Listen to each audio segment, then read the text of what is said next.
Acho que agora tá gravando já. Acho que sim. Gente, hoje eu trouxe 3 temas para a gente discutir, que tá no nosso cronograma, né? Temas bem importantes, que é aleitamento materno, sangramento uterino anormal, que cai muito. E também trauma de pelve, né? A gente vai voltar a falar mais um pouquinho de trauma, porque trauma nunca é demais, né? O INEP adora trauma, então vamos falar um pouquinho também. Vamos começar hoje com o aleitamento materno, tá?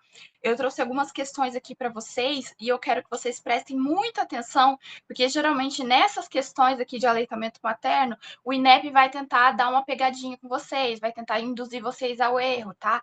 Eles vão jogar várias situações ali que você vai querer indicar que suspenda a lactância, né, a amamentação, só que as causas absolutas que a gente vai realmente, né, contraindicar essa amamentação são pouquíssimos casos, raros os casos que vai realmente, né, ser uma contraindicação absoluta da amamentação. Eu trouxe para vocês quais vão ser esses casos, mas essa primeira questão aqui, que é a questão 1 do material de vocês, é da última prova, eu trouxe para mostrar mais ou menos como é que o INEP faz isso, né? Então, vamos dar uma olhadinha nela nas alternativas? Aqui, ele vai falar que ela é uma mãe que leva recém-nascido de 5 dias na unidade básica de saúde para a primeira consulta, conforme a orientação na alta da maternidade. A criança, ela está bem e ela está sendo amamentada no peito. Então, aqui ele já está falando, né, que ela está recebendo o aleitamento materno. Porém, em alguns horários da amamentação, a mãe oferece fórmula, porque suas mamas estão doendo e às vezes sangram. A conduta nesse caso bom, aqui a gente tem um caso de uma mãe que está com fissura mamária, né? Uma complicação que pode acontecer na amamentação. E aqui a questão, ela vai querer te jogar a marcar a alternativa, né, errada. Ela vai querer te jogar ali para tentar, não, suspende de um lado, suspende a amamentação, complementa com fórmula. Mas vamos dar uma olhadinha. Qual que vai ser a alternativa correta? Como eu disse, os casos em que a gente vai suspender realmente a amamentação são bem poucos e bem específicos. Então, vamos dar uma olhada. A letra A fala interromper a amamentação e prescrever aleitamento materno, já que a mãe está com dor e sangramento devido à fissura. Não, gente, a fissura mamária não é uma contraindicação absoluta para suspender o aleitamento, tá? Até que se ela suspender, não vai resolver o problema dela, não vai melhorar a fissura. Ela tem que dar de mamar a livre demanda, tá? B. Então, a gente já sabe que essa aqui não é correta, porque a gente não tem que suspender o aleitamento nesse caso. Manter o aleitamento materno exclusivo, orientar a pega adequada, oferecer a mama nos primeiros sinais da fome do bebê e evitar o engurgitamento mamário. Perfeito. Essa aqui é exatamente o que a gente precisa fazer. Como a mãe está com uma fissura, a gente tem que o quê? Orientar ela a pega, porque às vezes a pega dela pode estar errada, a pega do que ela coloca o bebê, o posicionamento da pega correta, né? Lembrando que o bebê, toda a boca do bebê deve abocanhar a auréola toda e não só o bico do peito, né? Os lábios do bebê têm que estar sempre evertidos. Então, a gente tem que orientar essa pega e tem que falar para a mãe dar assim que o bebê está com fome. Se ele está chorando, se ele quer, pode dar, livre demanda. No primeiro sinal de fome, pode dar, porque assim você evita o quê? O engurgitamento mamário, vai evitar que essa mama fique muito cheia de leite e acabe empedrando. Então, é para dar livre, espontânea, livre demanda, porque assim vai evitar que ela fique muito cheia e a fissura vai melhorando. Outra coisa, às vezes a questão não é essa questão, mas tem uma questão que fala de passar pomada, de passar casca de não sei o quê. Gente, quando falar que tem uma ferida na mama, que tem uma fissura mamária, a orientação é passar o próprio leite materno. É que a mãe, depois de dar o mamar, ela pegue um pouco, né, desse leite que saia e espalhe na ferida. O próprio leite materno vai ajudar na cicatrização e não vai atrapalhar, não vai interferir em nada para o bebê, tá bom? Isso é muito importante. Não é para passar pomada, não é para passar nenhum outro alimento. É só o leite da própria mama. Então, nossa B é a correta, mas vamos dar uma olhadinha nas outras. Letra C, Manter o aleitamento materno exclusivo, até aqui beleza, né? Aumentando o intervalo entre as mamadas, para as lesões não piorarem. Gente, aqui é exatamente o contrário. A gente tem que dar esse mamar a livre demanda, porque se a gente aumenta muito o intervalo, vai ficar muitas horas sem dar de mamar. E esse peito vai encher ainda mais, vai ficar muito cheio, vai ficar empedrado. E as fissuras podem até mesmo piorar, tá bom? Pode gerar até uma mastite, né? E um abscesso posteriormente. Então, essa alternativa já está errada, tá bom? Aqui, a letra D. Interromper a amamentação. Já está errada logo no começo, né? Deixando a mama se recuperar, usar a fórmula nesse período e retornar com o aleitamento materno exclusivo após a recuperação da mama. Não, a gente não vai suspender, porque lembrando, fissura mamária não é contraindicação de aleitamento. Vamos dar uma olhadinha agora quais são as contraindicações verdadeiras de aleitamento e quando sim você deve falar que a mãe deve suspender o aleitamento. Aqui, letra B correta. Indicações verdadeiras para suspender o amamentamento. Olha só, são só essas. Se a mãe for HIV positivo, aqui no Brasil é uma contraindicação absoluta, tá? Ela não pode dar de mamar. Se ela tiver a presença do HTLV, né? Esse vírus a gente não viu muito na faculdade, mas ele é muito falado no Revalida. O tipo 1 e o tipo 2, ele também contraindica a amamentação, tá? Se o bebê tiver galactosemia, o que é isso? É o bebê que ele não consegue digerir a galactose, né? Um carboidrato do leite materno. Então, ele não consegue fazer a digestão desse leite. Então, é como se ele fosse intolerante ao leite materno, né? Então, nesse caso, a gente vai sim, né, contraindicar para ele o aleitamento materno e passar para ele a fórmula. Mas tá vendo? São casos muito pontuais, tá bom? Aí aqui, drogas incompatíveis. O que a gente seria com isso? Pessoas que estão fazendo químio ou radioterapia, né? Geralmente usando medicamentos antineoplásicos ou iodo radioativo, e pacientes que fazem uso de drogas ilícitas, tá? Cocaína, crack, a gente também vai contraindicar, tá bom? Então, tá vendo que são poucas as contraindicações, né, da lactância. Ai, mas, Júlia, se a mãe for tuberculose positiva, tiver com tuberculose, se ela já estiver fazendo tratamento, ela vai dar de mamar normalmente, ela só vai usar uma máscara, tá? Ela vai se proteger, ela está fazendo o tratamento, né? E ela vai dar de mamar normal. A tuberculose não vai passar para o leite materno dela, tá bom? Então, são esses casos específicos que a gente vai realmente contraindicar a lactância materna. Tirando esses, você não vai contraindicar, porque as outras pegadinhas que eles vão dar para vocês, você vai até querer que vocês contraindiquem. Por exemplo, tem uma questão que fala de abscesso mamário. Se o abscesso não for na região da pega do bebê, na onde ele for, né, ali no bico e na auréola, você pode dar de mamar normalmente. Por exemplo, eu lembro que tinha uma questão que falava que o abscesso ele ficava perto da região axilar, tipo, ficava mais ou menos aqui, não ficava aqui na auréola. Então, poderia dar de mamar sem problema nenhum, tá bom? Então, fiquem atentos a isso. Às vezes a questão vai querer levar vocês a cometer um erro, mas se vocês saberem as indicações absolutas de contraindicação para suspender a amamentação, vocês não vão cair nessas pegadinhas, tá bom? Agora vamos para a questão 2. Aqui, essa questão fala um pouco sobre o armazenamento do leite, né? Como a gente deve armazenar ele corretamente, né? Aqui, a gente tem um quê? Um lactante previamente rígida que comparece à consulta de seu filho, a consulta de puericultura com seu filho de 4 meses. Ela refere que vai voltar a trabalhar em 15 dias e por isso tem dúvidas quanto à oferta do leite materno.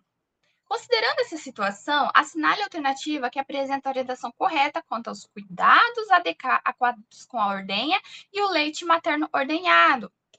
Aqui tem várias pegadinhas, várias coisas que vocês não podem fazer, tá? Quando for indicar a ordenha do leite, como que essa mulher vai preparar esse leite para dar posteriormente, como ela vai armazenar. Vamos olhar as questões. Para o descongelamento para o descongelamento do leite materno, pode-se utilizar a fervura ou aquecimento em micro-ondas. Totalmente contraindicado. Não é para ferver, tá? E não é para aquecer no micro-ondas. É para aquecer ali em banho-maria, uma temperatura controlada, tá bom? Não é para botar no micro-ondas, não é para ferver, porque isso vai destruir os componentes imunológicos desse leite, tá bom? E vai acabar. O micro-ondas também, vocês sabem que ele aquece meio desigual, né? Tem parte que aquece mais, fica uma parte mais quente, outra mais fria. E isso pode, às vezes, você pode testar ali aquele leite, achar que ele tá frio, e quando o bebê for tomar, tem uma parte que tá mais quente. Então, fora também que vai estragar totalmente esse leite na questão imunológica dele. Vamos lá, letra B. Para a coleta do leite materno, pode-se realizar a ordenha manual após a higienização das mamas com álcool 70? Não, gente. O álcool 70, ele não é indicado para higienizar as mamas para fazer a ordenha, tá? A mulher, ela pode higienizar as mamas com água ali, o sabão que ela toma banho, neutro, tudo ali só com água mesmo, tá? Por quê? Porque o álcool 70, ele resseca muito a pele e aí vai predispor, né, com esse ressecamento a dar mais fissuras mamárias, tá? Então ali ele vai acabar prejudicando a pele da mama, tá bom? Então é só a aguinha ali de boa, não precisa passar o álcool, tá? Molhar a letra C. Para a conservação do leite materno, pode-se mantê-lo em congelador por até 15 dias a partir da primeira retirada. Exatamente. Quando você retira esse leite materno, você pode manter ele por até 15 dias no congelador, tá? No congelador. Não na geladeira. Na geladeira a gente vai ver ali depois. São só 12 horas. Vamos olhar a letra D aqui para a gente ver. Para o favorecimento da continuidade do aleitamento materno, pode-se oferecer em mamadeira o leite ordenhado. Aí isso aqui você pode até se confundir um pouco. Falar assim, eu vou dar na mamadeira, né? Porque para ele ficar acostumado, ele já toma no bico, né? Do peito, o bico da mamadeira. Mas não, gente, a gente não oferta esse leite ordenhado em mamadeira, em bico, tá? A gente vai dar ou no copinho, ou na seringa, ou na colherzinha. Para quê? Para que não haja a confusão de bicos, tá? Porque se a gente começar a dar só na mamadeira, quando esse bebê estiver com a mãe, ele pode estranhar um pouco o bico materno e não querer mais, né, fazer a pega nesse bico mesmo. Então, a gente deixa para dar esse leite ordenhado só no copinho, só na colher, tá? Para não ter confusão de bico, tá bom? Então, a nossa alternativa correta é a letra C, conservar ele em até 15 dias no congelador. Tá bom? Aí, aqui, letra C. E eu trouxe aqui umas indicações para a gente prestar atenção. Toma cuidado, higienizar a mama com álcool 70 vai ressecar a pele e piorar a fissura, então a gente não usa o álcool 70. Observações. O leite materno a gente não ferve, não vai ao micro-ondas e não deve ser oferecido em mamadeira, tá? Levem isso com vocês para a vida. E o armazenamento correto é que se for em freezer e congelador até 15 dias, e se for em geladeira até 12 horas, tá? Alguns lugares falam em 24 horas, mas para o Revalida eles costumam falar 12 horas na geladeira, tá bom? Então, fiquem atentos a isso. Tome muito cuidado com os métodos de descongelamento, tá? Tem muita pegadinha nessa questão, tá? Quando a gente fala de descongelar o leite, tá bom? Lembra disso. Esses pontos aqui são extremamente importantes.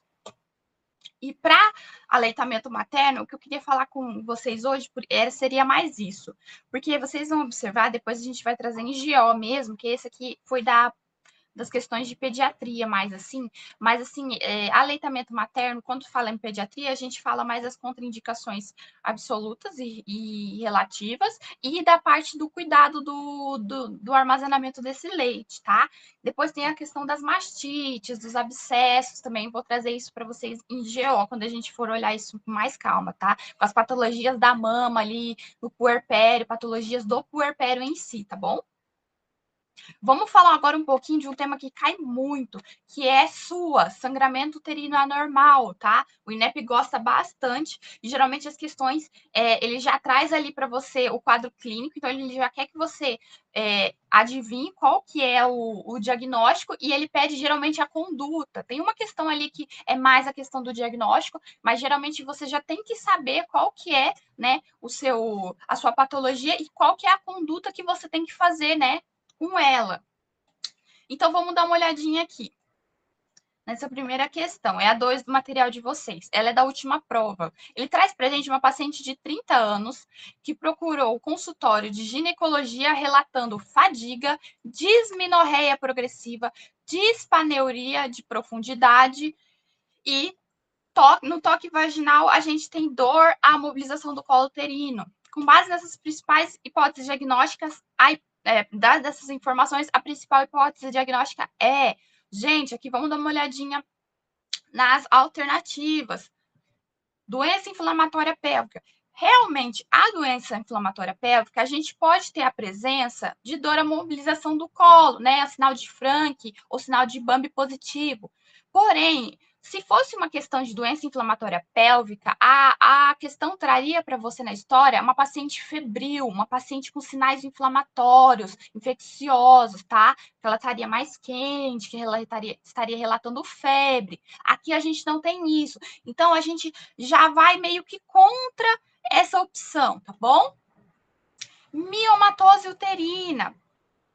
A miomatose uterina, geralmente, ela cursa muito com sangramento, mas é um sangramento que não causa muita dor, não vai ter muita dismenorreia. É mais sangramento do que dor em si. Então, ele estaria falando que ela teria um sangramento muito abundante, né? Que ela teria que usar mais absorventes, né? Do que o normal, absorventes noturnos. Esse seria mais a clínica da paciente com miomatose uterina, tá bom? Ela teria mais o sangramento. Então, por isso que não é. Cisto hemorrágico também não é, porque o cisto em si não vai causar esses Ds aqui, né? A dismenorreia, a dispaneuria e a dor à mobilização do colo, tá? Ela estaria mais com uma dor linfocilíaca, tá? Mais direcionada essa dor, tá bom? E a dor à mobilização seria uma dor muito mais aguda, tá? Ela provavelmente seria um grito, assim, que estaria provavelmente, se tivesse rompido esse cisto, ela estaria com uma peritonite, né? Ou ali pronto para romper, né? Esse cisto hemorrágico. Então, a nossa melhor opção aqui é a endometriose. E aqui é realmente a clínica típica da endometriose, dismenorreia progressiva. Então, ela tem dores nos períodos menstruais, cólicas muito fortes, né? Quando a gente fala de endometriose, a gente fala dos Ds, né? Dos Ds da endometriose, que é a dismenorreia,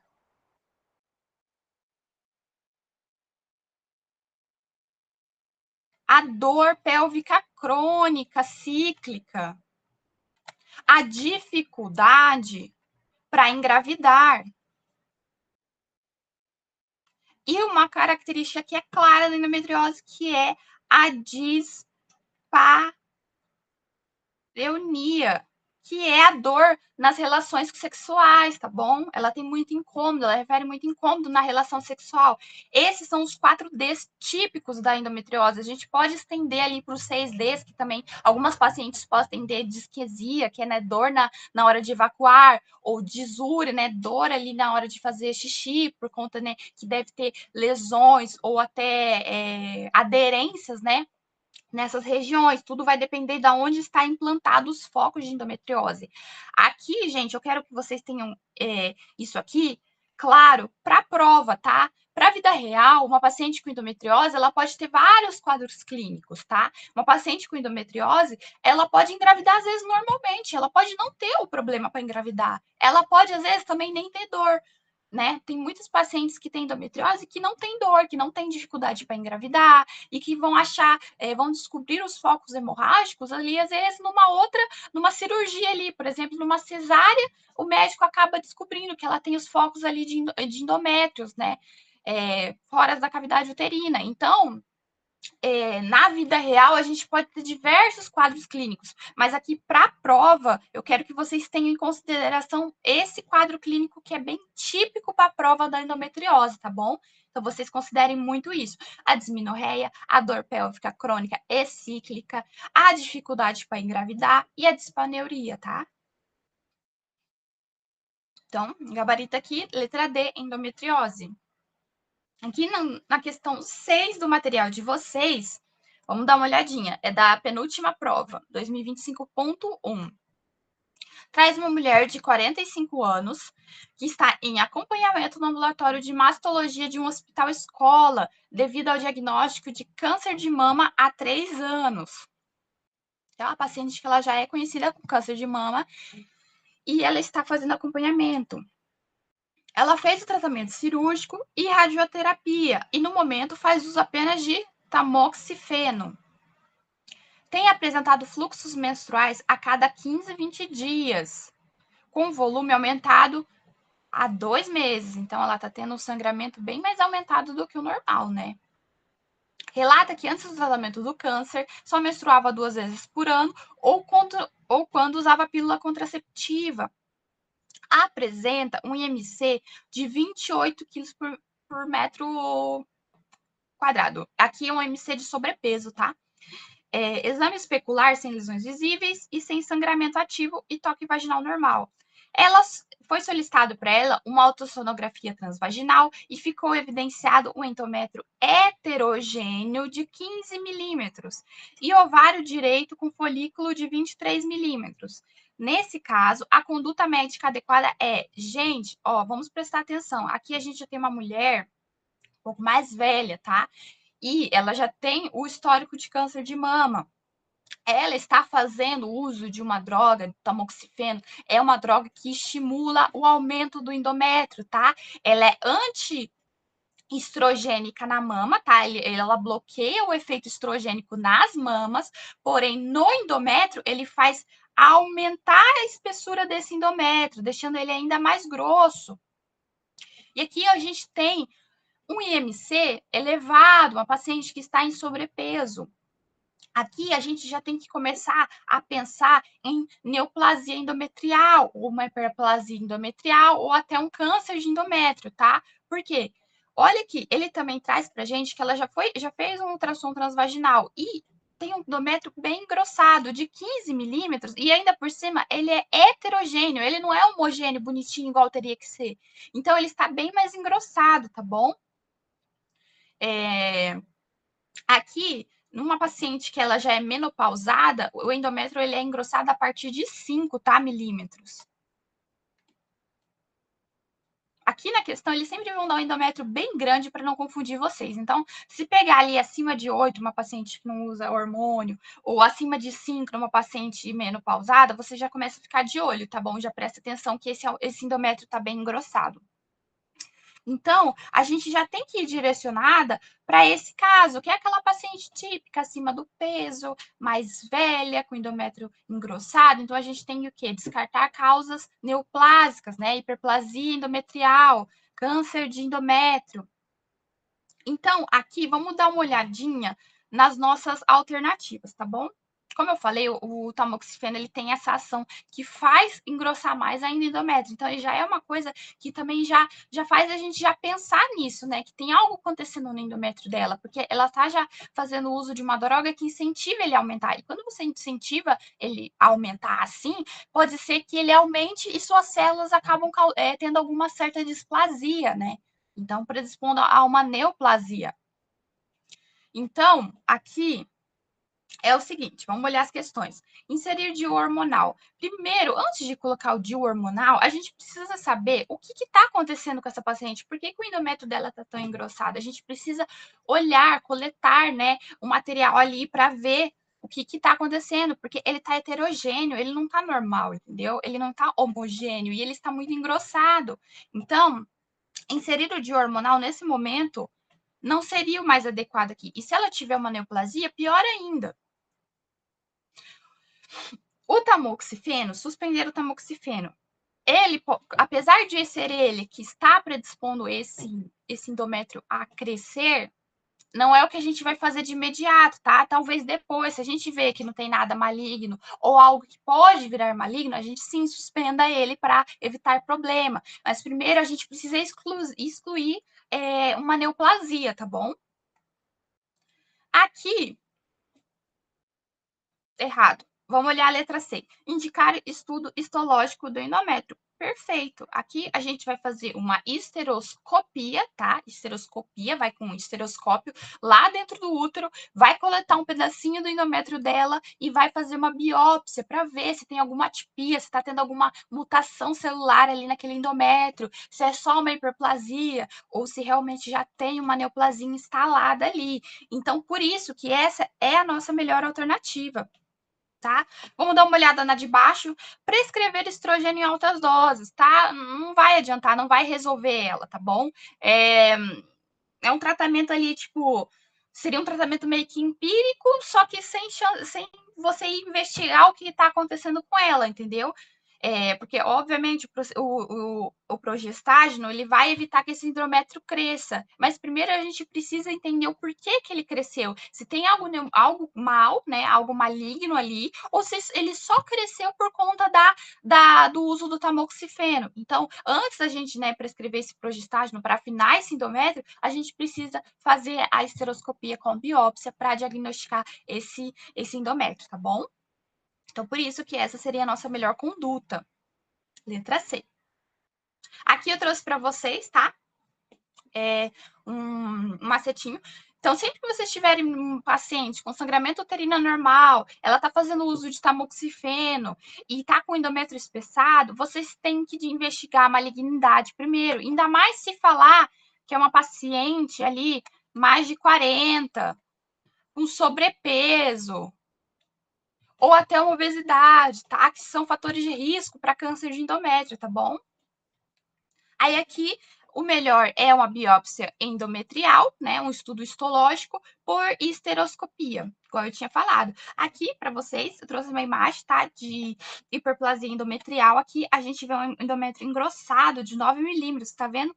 Olha aqui a distância entre eles. Aqui tudo aqui a cavidade uterina nem quase dá para ver. Tá vendo? Ela começa aqui, mas a gente não consegue ver de tão engrossado que ele está. Vamos lá. Questão 9 do material de vocês traz uma mulher de 50 anos que vai a uma consulta na unidade básica de saúde referindo sangramento vaginal contínuo de baixo volume há 2 meses. Então, ela tem um sangramento uterino anormal por 2 meses e que foi exacerbado há 20 dias. Ela já está em menopausa há 4 anos e ela não faz uso de reposição de terapia hormonal. É hipertensa compensada e sem outras comorbidades. No exame físico eutrófica, sem alterações. Considerando que, nesse caso, a principal hipótese diagnóstica é uma causa estrutural, qual exame complementar deve ser solicitado para essa paciente? Gente, essa questão aqui, se você entende o Paulo Cohen, você já ganha ela, tá? Mesmo que você não saiba exatamente de qual patologia está se referindo. Por quê? Aqui na questão, ele já dá para a gente que a hipótese diagnóstica é que seja uma causa estrutural. E quando a gente vê as causas de sangramento uterino anormal, a gente divide elas em Palm e Cohen. Não sei se vocês lembram disso na época da faculdade. O Palm seriam as estruturais, tá bom? E o Cohen seria as não estruturais. Ele está falando aqui para gente que a principal hipótese diagnóstica seria estrutural, que é algo ali na estrutura, tá? Do útero ali, tá? De todos os anexos. Não é algo não estrutural. Então, o nosso diagnóstico já tem que direcionar para essas 4 possíveis causas: um pólipo, uma adenomiose, um leiomioma, né, que são os miomas, e uma malignidade, né, uma hiperplasia. Então, vamos dar uma olhadinha nas questões, mesmo que vocês não tenham muita noção de qual seria o diagnóstico. Provas de coagulação. Vocês acham que fazer uma prova de coagulação vai mostrar algo de errado na estrutura desse órgão? Não vai, né? Ele vai mostrar problemas o quê? Na coagulação, que é uma causa não estrutural, uma coagulopatia. Então, a gente já descarta essa. Dosagem da prolactina também não vai mostrar nada estrutural ali, tá bom? Não vai mostrar nada estrutural. A prolactina está relacionada com a hipófise, tá? Que vai produzir, que vai estimular a produção da prolactina, tá bom? Então, também não vai nos ajudar. Ultrassonografia da região pélvica. Olha só, gente, se a gente está querendo ver uma coisa estrutural, a gente vai fazer o quê? A gente vai ver ultrassom, porque a gente quer visualizar a estrutura, a gente quer ver essa anatomia. Então, aqui, realmente, a ultrassonografia da região pélvica seria adequada. Vamos olhar a outra, só para a gente descartar. Dosagem de hormônios da tireoide. Isso também não iria nos indicar nada estrutural, tá? Iria para as causas não estruturais, mas a questão aqui ele já deu de presente para a gente, que a principal hipótese diagnóstica é uma causa estrutural, tá? Então, a ultrassonografia da região pélvica seria a primeira coisa que a gente iria fazer com ela, para ver se ela tá com, por exemplo, o que eu acredito ali que no caso dela seria mais uma miomatose, tá? Uterina, ou até um pólipo. Ou até uma hiperplasia endometrial, mas vocês estão vendo que tudo que a gente conseguiria ver seriam casos estruturais, e é isso que a gente precisa investigar nessa questão, é isso que a questão pede para a gente. Então, mesmo que você tivesse meio perdida ali de qual seria o diagnóstico, se ele está falando que o diagnóstico é uma causa estrutural, a única opção aqui que vai avaliar uma estrutura é a ultrassonografia de região pélvica. Então, você já mata essa questão já só por isso, tá? Então, fiquem de olho nessas diquinhas, assim, que pode ajudar muito ali na hora que a gente estiver um pouco perdido, tá bom? Então, vamos lá. Correta, né? Letra C. Próxima questão é a questão 13 do material de vocês. Eu acho que essa é a última de sangramento uterino normal. Deixa eu ver aqui. Aqui, beleza, vamos lá. Aqui ele traz uma questão de 2022.2, um pouquinho mais antiga. Uma mulher de 23 anos de idade procurou o ambulatório de ginecologia, 23 anos de idade, bem jovem, com queixo no aumento da intensidade e duração do fluxo menstrual há 8 meses. Ela está menstruando mais. No LIPRA e tem como antecedentes 3 abortos espontâneos, nos quais não precisou realizar curetagem uterina. Aqui ele já fala já para avisar para a gente que não tem nenhuma causa de lesão ali, né, no útero, porque geralmente na curetagem uterina pode acabar causando, né, uma raspagem ali nesse útero e prejudicar o endométrio dessa região. No exame físico, não apresentou qualquer alteração e apresentou os seguintes exames complementares recentes. Aqui, ela traz para a gente uma colpocitologia oncótica, né, um Papa Nicolau, lembrando que essa questão é de 2022.2, então aqui era só o Papa Nicolau que a gente tinha. Tá? Mas aqui ele já traz o quê? Que não tem nenhuma alteração maligna ali, nada preocupante, nenhuma atipia celular, nem nada. São apenas alterações celulares benignas, né, reparativas, reativas, que são encontrados achados normais. O que já faz a gente, né, ali descartar uma possibilidade de uma patologia ali no cervix, né, no colo uterino. Agora vamos dar uma olhada aqui na ultrassonografia. Aqui fala do volume uterino aumentado. A gente tem a presença do eco endometrial heterogêneo de 36 milímetros. Então, sim, a gente tem um endométrio bem aumentado, tá? Bem aumentado o espaço, na verdade, o eco endometrial, tá? O espaço do endométrio para o outro, tá? Toda essa região dentro. Com lesão hiperecóica de contornos regulares na cavidade, tá? Era essa palavra que eu queria buscar, cavidade. Então, a gente tem um espaço na cavidade enorme, tá? O eco endometrial é o espaço que fica na cavidade ali. Então, a gente também tem a presença de uma lesão hiperecóica de contornos regulares na cavidade uterina. E os anetos não têm nenhuma alteração. Considerando a história clínica e os exames físicos e complementares dessa paciente, assinale a opção que apresenta a hipótese diagnóstica e a conduta adequada respectivamente. Então, aqui nessa questão, ele pede tanto que a gente Dê a nossa hipótese e qual vai ser a conduta correta para essa hipótese, tá?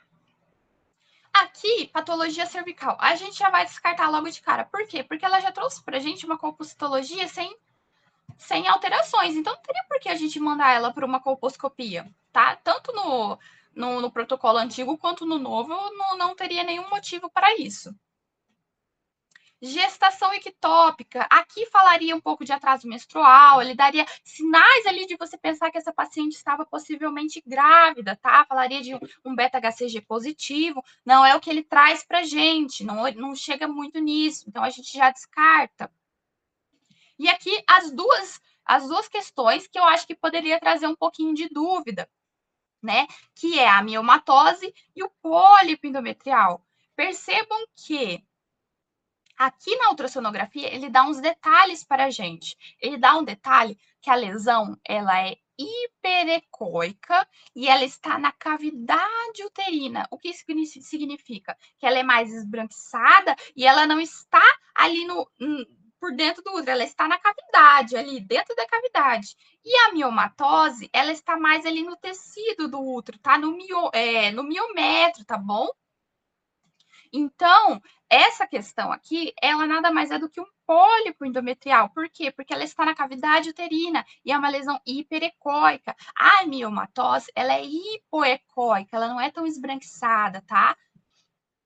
E aqui a conduta realmente seria a esteroscopia diagnóstica, né? A gente iria lá com o esteroscópio, removeria um pedacinho e mandaria para biópsia. Dependendo ali do tamanho do pólipo, já removeria o pólipo inteiro. Outra coisa que pode vir na sua questão, mas acho que é muito óbvio, não sei se o Revalida seria tão óbvio assim, é se eles trouxessem aqui uma informação falada septado, né? Falando que isso é septado. Se ele falar que é septado, já é pólipo, você já desmascara o pólipo, porque ele é septado, né? Ele tem um pedículo lá, ele não é grudadinho assim, geralmente, ele sempre vai ter um pezinho ali e ele preso. Eu trouxe uma imagem comparativa para vocês verem. Aqui, ó.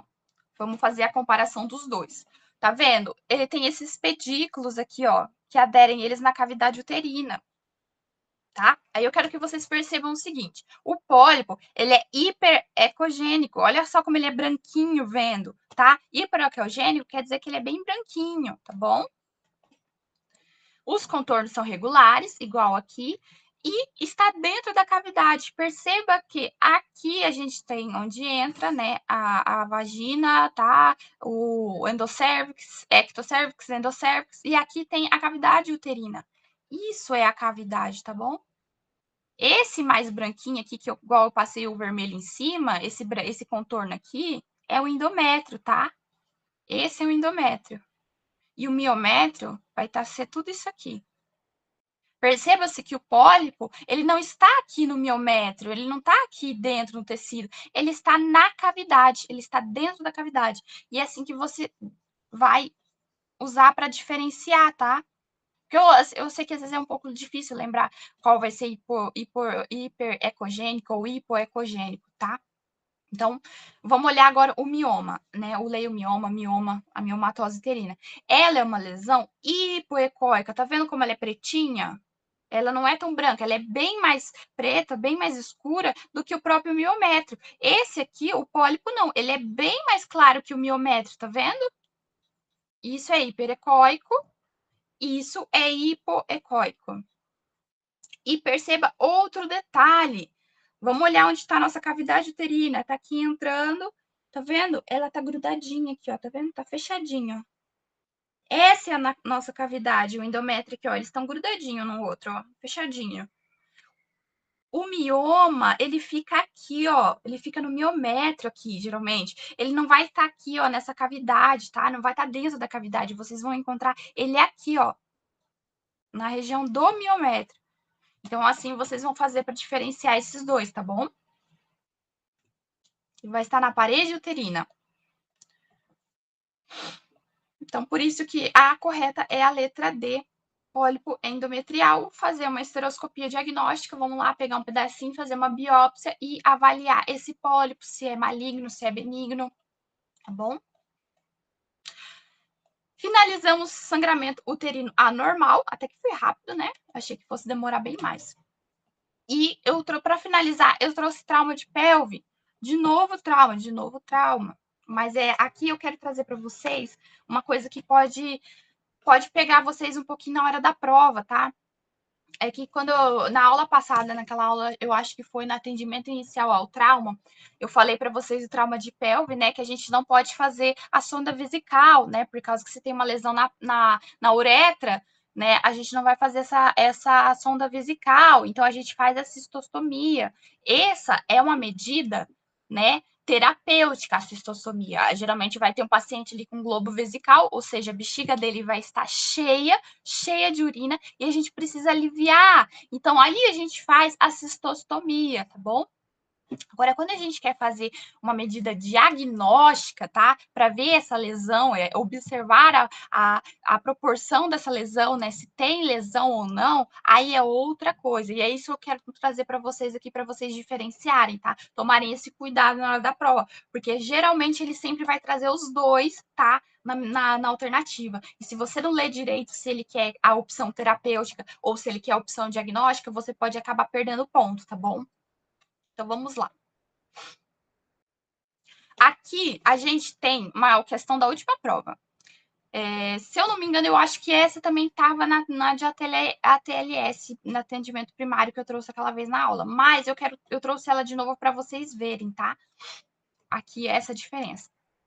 Paciente de 40 anos, vítima de atropelamento, há 90 minutos. Foi conduzido pelo Serviço de Atendimento Móvel de Urgência, SAMU, imobilizado com colar cervical, olha lá, tá fazendo o A, prancha rígida e imobilização pélvica. Lembra quando tem fratura de pelve, a gente faz com lençol, ou se tiver o cinturão, ótimo, mas geralmente vai ser com lençol, algum tecido ali que a gente possa, né, amarrar e comprimir essa área.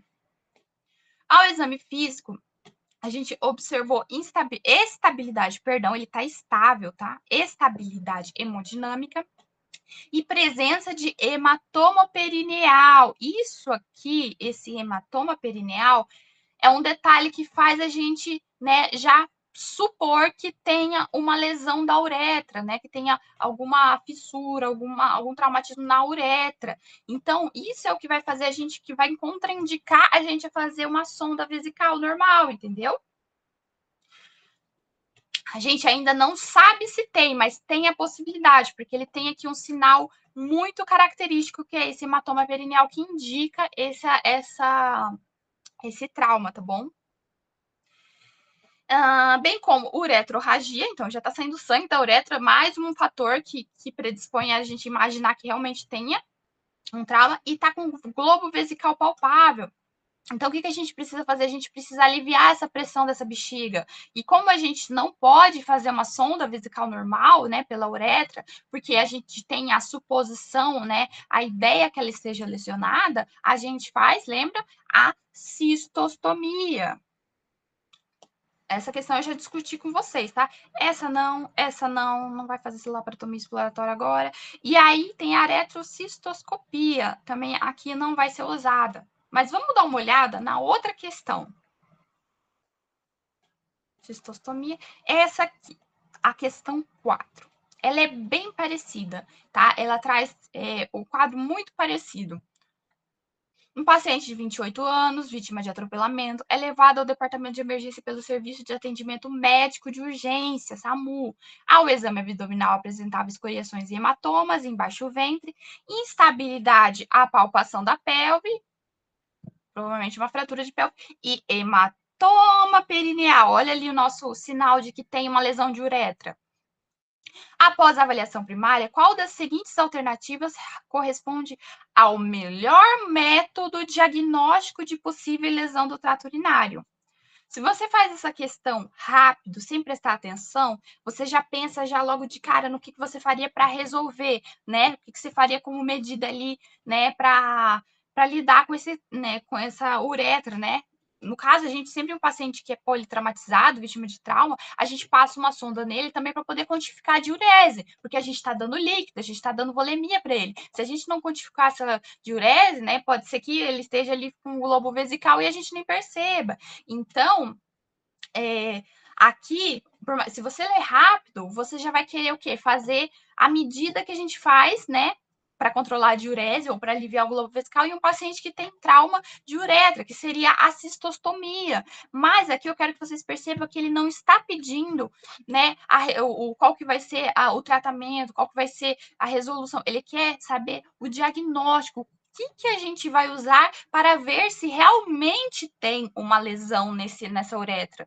Então, por isso que aqui a cistostomia não vai ser a melhor opção. E quando a gente fala de diagnóstico de uretra, de traumatismo na uretra, o melhor método é a uretocistografia retrógrada. Retrógrada porque a gente vai pegar na ponta da uretra, na parte distal dela, vai injetar contraste, vai fazer uma imagem. E aí, com o contraste, você vai conseguir ver todo o canal da uretra até a bexiga e ver se ali tem algum estreitamento, se tem alguma área de lesão, de extravasamento, entendeu? Então, aqui, o que eu quero que vocês prestem é que ele está pedindo o diagnóstico e não a resolução, e não o que você vai fazer para resolver isso, tá bom? Se a palavrinha mudasse aqui para qual seria a conduta com esse paciente para resolver isso, para o globo vesical ou para controlar a diurese dele, o que a gente faria? Aí sim seria a cistostomia, mas aqui ele quer o diagnóstico. Então, sempre leiam com muita atenção, principalmente esses finais da questão, em que ele fala geralmente o que ele quer, se ele quer o diagnóstico, se ele quer a conduta, se ele quer a medida principal, tá? Aquilo que a gente vai fazer de mais urgente. Então, esse final da questão é algo que ajuda muito a gente, tá? Uma dica até que eu dou pro pessoal da mentoria é, gente, se a questão é muito grande, se você bate o olho e vê aquela questão gigante, dá uma olhada nas alternativas primeiro e no final da questão. Isso já vai te orientar mais ou menos o que você vai precisar responder. E aí, quando você for ler a questão inteira, você já vai lendo ela direcionada e buscando aquilo que você sabe que eles vão te pedir, tá? Porque às vezes o INEP ele é muito disso, tá? Lembra que é ele que faz a prova do Enem. Ele dá um texto gigante e você fica lendo aquilo e aquilo às vezes não vai te fazer diferença nenhuma na sua resposta. Então, é uma prova muito cansativa, porque você tem 100 questões para fazer ali em 5 horas, contando o preenchimento do gabarito. Então, se deparou com uma questão enorme, gigante, muito grande ali, dá uma olhadinha nas alternativas, dá uma olhadinha no final ali para ver o que ele vai pedir, e aí sim depois você lê a questão por inteiro, porque daí você já vai, o seu cérebro ele já vai condicionado e direcionado para aquilo que importa naquela alternativa, naquela questão, tá bom? Uma diquinha aqui para ajudar vocês a otimizar o tempo e o cansaço na hora da prova, tá? Eu sempre fiz isso, sempre me ajudou muito. Então, aqui, a nossa resposta é a uretrocistografia retrógrada, um método diagnóstico. E aqui eu trouxe para vocês mais ou menos como que ela é, tá? A gente vai injetar o contraste aqui, ó, na ponta da uretra. Aí, tá vendo? Ele vai aparecer todo branquinho aqui, ó, e aí ele vai subindo até mostrar a bexiga. E assim a gente consegue ver se tem alguma lesão, se tem um estreitamento, uma estenose, né? Algo que esteja atrapalhando. Então, esse aqui é o método diagnóstico usado. Então, eu queria que vocês prestassem muita atenção nisso, tá? A diferença de método diagnóstico e resolução, né, do caso em si. Né? Essa questão aqui que eu trouxe aquela vez, ela era o procedimento indicado, né? O que era para fazer para resolver isso. E essa era o método de diagnóstico, tá? E vocês podem ver que elas estão praticamente ali nas duas. Essa aqui é a uretocistoscopia diferente um pouquinho, mas aqui ele te dá a uretocistografia retrógrada e a cistostomia, tá? Suprapúbica aberta, porque o INEP ele sabe que muitas vezes a gente faz ali na pressa e a gente já bate o olho e fala, hematoma perineal, eu já tenho que fazer a sonda suprapúbica, a cistostomia, não posso fazer sondagem vesical. E aí, às vezes, não é nem isso que ele quer, às vezes o que ele quer é o que você vai fazer para diagnosticar essa lesão ali na frente, né? Então, prestem muita atenção contra isso, tá?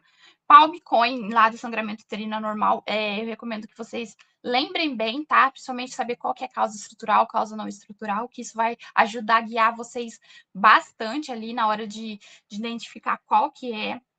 Lembra que na endometriose, geralmente, a gente vai ter mais a presença de dor, tá? Dor crônica, dor pélvica, os Ds lá, os 4Ds, do que o sangramento em si. E na miomatose uterina, né, no mioma, a paciente ela vai ter mais sangramento em si, o que ela vai vir se queixando por sangramento em si, né? A dor ali pode estar presente, mas não é o que mais vai marcar esse caso clínico, tá? É o sangramento abundante, tá? Em si, geralmente um sangramento que acontece ali, a pessoa ela vai ter pausas menores entre os sangramentos, então ela vai menstruar mais vezes no mês e geralmente o volume desse sangramento também vai ser aumentado, tá? Então, seria mais ou menos isso que eu tinha para passar para vocês. Aleitamento materno, não esqueça das contraindicações que são verdadeiras, absolutas, são poucas. Vão com elas na cabeça no dia da prova, que qualquer coisa que o INEP te der, fora isso, você já sabe que está errado, tá bom? E ele vai jogar, às vezes ele vai tentar te dar uma coisa que você vai falar, não, mas não, você tá esquisito, não vou dar não, vou contraindicar. É muito pouco provável que você tenha que contraindicar. Geralmente, as questões, se eu não me engano, não tem nenhuma que realmente seja a contraindicação, tá? A não ser que seja aquelas 4 que eu falei, tá? Se eu não me engano, depois eu vou procurar e vou olhar melhor, mas eu acho que tem uma que traz uma criança com galactosemia, tá? Aí sim tem que contraindicar, tá bom? Aí ele tem que sim fazer uso da fórmula. Mas vocês lembrem daquelas indicações absolutas, tá? Que vai orientar bastante para vocês na hora da prova, tá bom, gente? Alguém tem alguma dúvida? Por hoje seria isso, nossos temas, até que foi bem rapidinho. Achei que eu trouxe 3 temas hoje, mas eu achei que a gente fosse demorar mais, mas são temas um pouco mais tranquilos. A aula de terça-feira já era temas um pouco mais detalhados ali, que a gente precisou explicar um pouquinho mais a fundo, então por isso foi bem mais demorada. Mas o objetivo aqui é isso, é fazer o máximo de questões, assim, de temas diferentes em menos tempo, né? Porque é complicado ali, nem todo mundo ali tem 3 horas para ficar vendo de uma aula de um único tema, né? Não, vou estudar asma agora, eu vou lá, vou ver 3 horas de videoaula. A prova está chegando, não dá para fazer isso com todos os temas que a gente tem para ver. Então, a gente tem que, né, estudar de uma forma otimizada, de uma forma ali estratégica, né, dinâmica, pegar ali os detalhes que realmente importam na prova, que vão fazer a diferença na hora de matar uma questão, tá? Vocês vão percebendo que o INEP ele tem um padrão bem típico, tá? Às vezes no material de vocês tem às vezes questões que vocês vão olhar e falar, nossa, mas é a mesma questão, ela colocou 2 igual. Aí você vai olhar o ano e você fala, não, são de anos diferentes, porque às vezes a questão ela é praticamente igual, muda ali a idade do paciente, uma coisinha mínima. Então, às vezes nem muda, tá? Às vezes nem muda. Tem questão que eles simplesmente dão Ctrl+C, Ctrl+V e repete. Então, vamos fazer bom uso disso, né? Vamos aproveitar essas questões para ganhar mais ponto e garantir, né? Porque ali, às vezes, falta ali 1, 2 pontinhos que você consegue ali com essas malandragenzinhas, né? O INEP a gente tem que ser muito malandro também.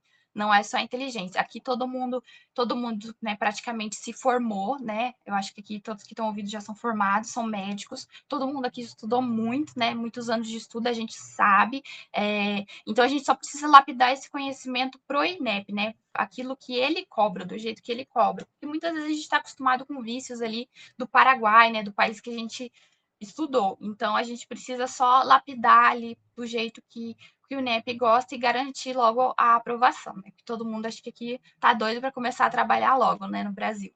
Então é isso, gente. Muito obrigada pela presença de vocês hoje. Eu agradeço muito, tá? Qualquer dúvida é só falar. Se quiser mais alguma informação, pode mandar mensagem para mim no privado ou para o Lucas. Eu não sei se o Lucas conseguiu entrar hoje aqui. Acho que ele não está, deixa eu ver. Não, o Lucas não está, então acho que não vai ter recado, então. Então, hoje sou só eu. Então é isso, mas qualquer coisa também mandem mensagem para mim e para o Lucas, tá? A gente está à disposição para ajudar vocês sempre que vocês precisarem, tá? Alguma questão também que ficar meio em dúvida, manda que a gente tenta ajudar vocês na próxima aula, tá? Terça-feira é feriado, então eu quero ver com vocês também a possibilidade de a gente jogar nossa aula, que seria terça para quarta-feira, no mesmo horário, às 2 horas. Aí ser quarta e quinta a aula, tá? só na próxima semana, por conta do feriado, mas a gente vai conversando certinho no grupo, tá bom? Eu vou carregar os materiais dessa aula e mandar para logo, eu acredito que logo mais a gravação já vai estar disponível também no Drive, tá bom? O Meet demora um pouquinho para liberar a gravação, mas eu acredito que logo mais já vai estar. E aí, assim que desliberar, eu já mando para vocês, tá bom? Muito obrigada. E qualquer coisa é só mandar lá no nosso grupo, tá? E façam as questões, tá? Dos materiais que a gente mandou, tá? Do Drive. Treinem bastante as questões ali. São questões que a gente coloca bem selecionada ali, tá? Para vocês. Então, façam questões o máximo que vocês puderem, tá? Que esse nada mais é do que a melhor forma de estudar. Um beijo. Fiquem com Deus. Até mais, pessoal.